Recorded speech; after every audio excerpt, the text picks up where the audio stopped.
9 декабря 1936 года Чечено-Ингушская автономная область была объявлена Чечено-Ингушской автономной Советской Социалистической Республикой. И после восстановления 9 января 1957 года эта республика начала очень быстро развиваться. И в экономическом, и в политическом, и в культурном плане. Чечено-Ингушская республика, Чечено-Ингушская АСР была наиболее стабильной республикой. Но,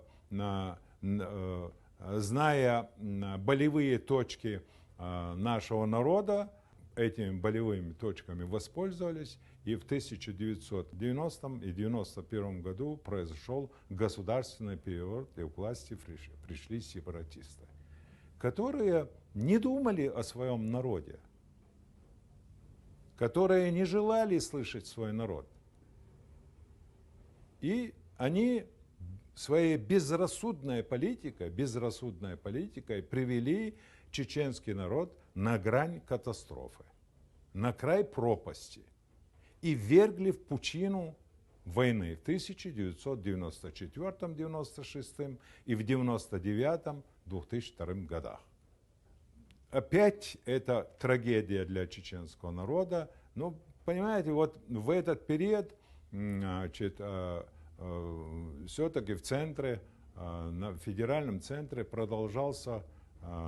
были, по всей видимости, люди, которые думали о будущем России. И эти люди, которые думали о будущем России, посчитали необходимым взять курс на вывод чеченского народа, на вывод Чеченской Республики из того кризисного состояния, который тогда был. Условия раскола чеченского общества нужен был человек, который объединил бы всех этих людей. На такой политической фигуре и остановил свой взор президент России Владимир Владимирович Путин.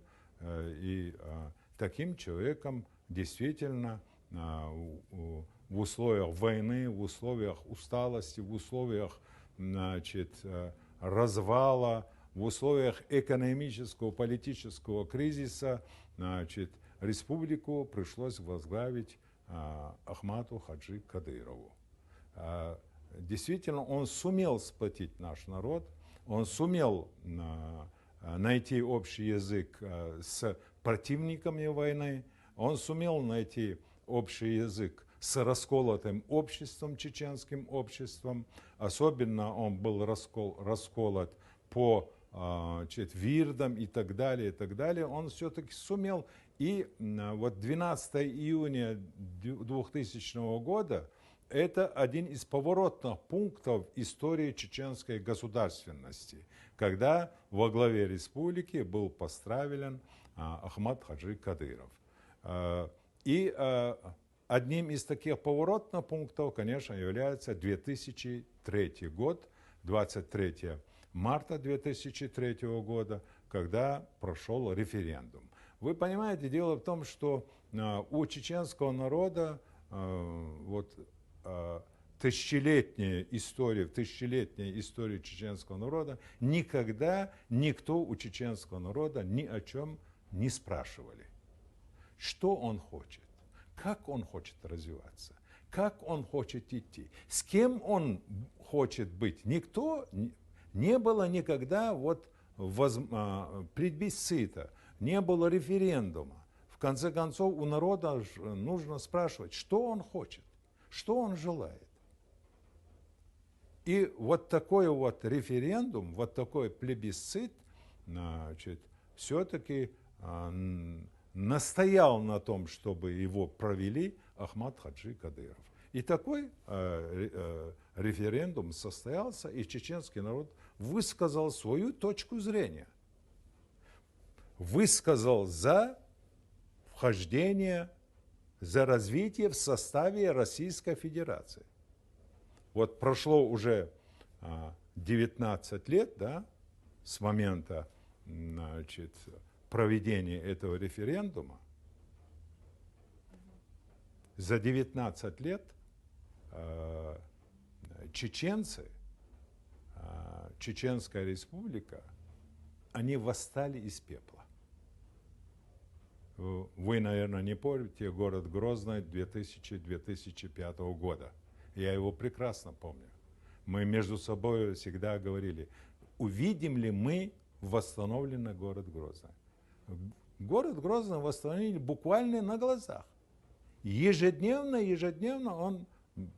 Сейчас мы, если выйдем на улицу и будем искать, мы не найдем следов войны. И вот этот 2003 год, это один из таких вот знаменательных этапов истории чеченской государственности. История чеченской государственности.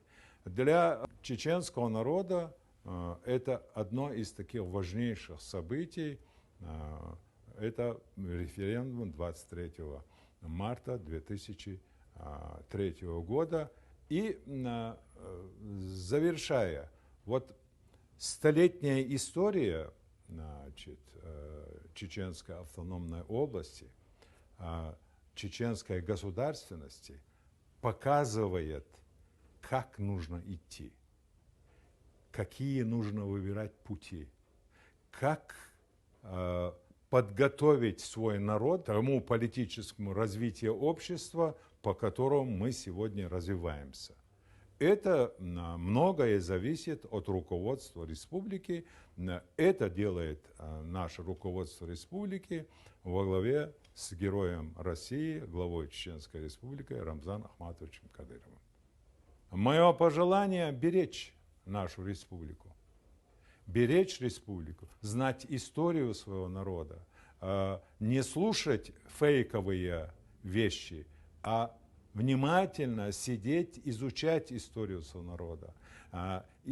Наш народ очень красив, очень интересен, политически продвинут. Наш народ, с одной стороны, и воин, но наш народ созидатель.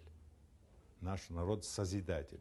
Созидатель – строить, учиться, развивать науку, стремиться к высотам науки, стремиться к высотам спорта, стремиться к высокам культуры.